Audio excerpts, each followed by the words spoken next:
32º domingo do tempo comum, 10 de novembro de 2024. Sejam todos muito bem-vindos ao Dia do Senhor, dia de ir à missa inclusive, viu? O super abraço de hoje é para o casal Carolina e Tiago de Ponte Rendaba, São Paulo. Deus os ilumine com a sua infalível graça. Este podcast é um oferecimento Julieste Transportadora, soluções em transporte de cargas, máxima qualidade de serviço e segurança em todas as etapas do transporte. Doutor Fernando Sinagava, ortopedista especialista em ombro e cotovelo. Em 15 anos de profissão, já realizou mais de 2.000 cirurgias. Agende a sua consulta. consultoriodoombro.com.br. Na descrição deste podcast, você encontra o site de todos os nossos patrocinadores. Prestigie! No Evangelho de hoje, chegamos ao fim do longo ensinamento de Jesus aos discípulos. Agora, no Evangelho de hoje, depois da última crítica contra os escribas, Jesus instrui os discípulos. Sentado diante do tesouro do templo, chama a atenção para o gesto de partilha de uma viúva pobre. Nesse gesto, devem procurar a manifestação da vontade de Deus.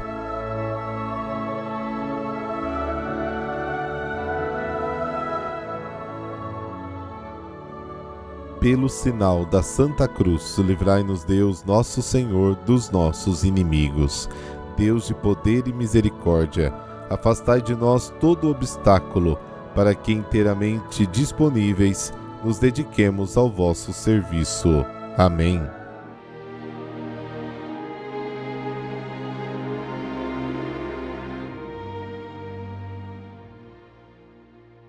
Marcos, capítulo 12, versículos de 38 a 44. O Senhor esteja convosco. Ele está no meio de nós. Proclamação do Evangelho de Jesus Cristo segundo Marcos. Glória a vós, Senhor. Naquele tempo, Jesus dizia no seu ensinamento a uma grande multidão: tomai cuidado com os doutores da lei.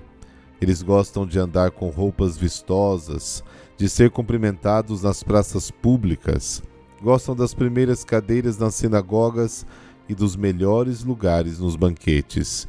Eles devoram as casas das viúvas, fingindo fazer longas orações. Por isso eles receberão a pior condenação. Jesus estava sentado no templo diante do cofre das esmolas e observava como a multidão depositava suas moedas no cofre. Muitos ricos depositavam grandes quantias.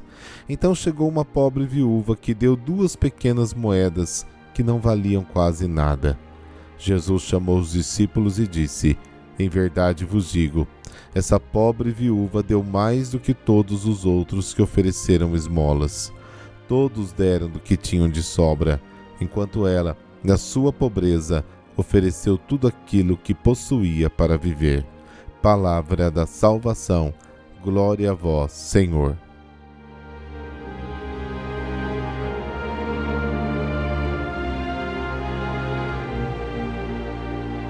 Jesus chama a atenção dos discípulos para o comportamento arrogante e hipócrita de alguns doutores da lei. Gostavam imensamente de passear pelas praças, envergando túnicas compridas. Gostavam de receber saudações das pessoas, de ocupar os primeiros lugares nas sinagogas e de ter lugares de honra nos banquetes. Gostavam de entrar nas casas das viúvas e fazer longas orações em troca de dinheiro. E Jesus diz: essas pessoas receberão uma sentença grave.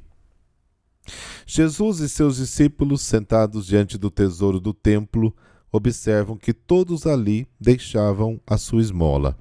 Os pobres tiravam alguns centavos e os ricos moedas de grande valor. O tesouro do templo recebia muito dinheiro. Todos traziam algo para a manutenção do culto, para o sustento do clero e para a conservação do edifício. Parte desse dinheiro era usado para ajudar os pobres, porque naquela época não havia segurança social. Os pobres dependiam da caridade pública. E os pobres que mais precisavam de ajuda eram os órfãos e as viúvas. Eles não tinham nada. Eles dependiam inteiramente da ajuda dos outros. Mas, mesmo sem ter nada, tentavam compartilhar o que tinham. Assim, uma viúva muito pobre deposita a esmola no tesouro do templo, apenas alguns centavos. Jesus indica onde se manifesta a vontade de Deus. O que vale mais? Os 10 centavos da viúva ou os $1.000 do rico? Para os discípulos, os $1.000 do rico eram muito mais úteis do que os 10 centavos da viúva. Eles pensavam que os problemas das pessoas só podiam ser resolvidos com muito dinheiro. Por ocasião da multiplicação dos pães, disseram a Jesus: devemos ir comprar 200 denários em pão e dar-lhes de comer? Marcos capítulo 6. Na verdade, para quem pensa assim, os 10 centavos da viúva são inúteis. Mas Jesus diz: esta viúva pobre jogou mais no tesouro do que todas as outras pessoas. Jesus tem critérios diferentes. Ele chama a atenção dos seus discípulos para o gesto da viúva e ensina-lhes onde eles e nós devemos procurar a manifestação da vontade de Deus. No simples, na partilha, no pouco. Muitas pessoas pobres hoje fazem o mesmo. As pessoas dizem: o pobre não deixa o outro pobre morrer de fome. E é verdade. Mas às vezes, mesmo isso não é possível. A prática da esmola era muito importante para os judeus. Era considerada uma boa obra, porque a lei do Antigo Testamento dizia: porque nunca faltarão necessitados na terra, porque dou-te este mandamento e digo-te: abre generosamente a tua mão para o teu irmão pobre e necessitado na tua terra. Deuteronômio capítulo 15. As esmolas depositadas no tesouro do templo, tanto para o culto como para os necessitados, para os órfãos e as viúvas, eram consideradas uma ação agradável a Deus. Dar esmola era uma forma de reconhecer que todos os bens pertencem a Deus e que somos simples administradores desses bens, para que haja vida abundante para todos. A prática da partilha e da solidariedade é uma das características das primeiras comunidades cristãs. Atos capítulo 4, abre aspas. Na verdade, nenhuma delas passava necessidade, porque quem possuía campos ou casas, vendia-as, trazia o valor do que havia sido vendido e depositava-o aos pés dos apóstolos. O dinheiro da venda oferecido aos apóstolos não era acumulado, mas era então distribuído a cada um segundo a sua necessidade. A entrada de pessoas mais ricas nas comunidades trouxe a mentalidade de acumulação para dentro da própria comunidade e bloqueou, muitas vezes, o movimento de solidariedade. São Tiago adverte essas pessoas. Tiago capítulo 5. E agora vocês ricos, chorem e gritem pelos infortúnios que os oprimem. Suas riquezas apodreceram e suas roupas foram comidas pelas traças. Para aprender o caminho do reino, todos precisamos nos tornar alunos daquela pobre viúva, que partilhou tudo o que tinha, o que era necessário para a vida. Ela partilhou o que era mais importante, e não as sobras.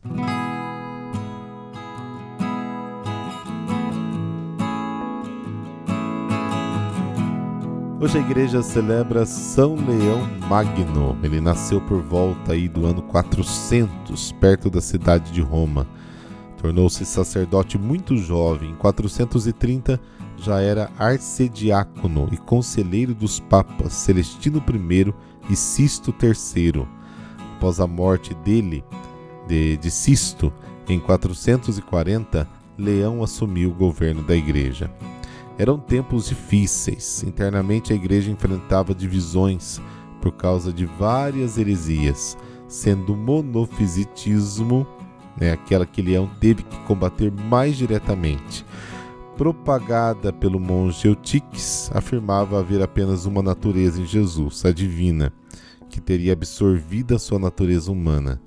Negava assim o valor salvífico da cruz, uma vez que não teria sido um verdadeiro homem a pagar pelos pecados, nem a ter a verdadeira ressurreição.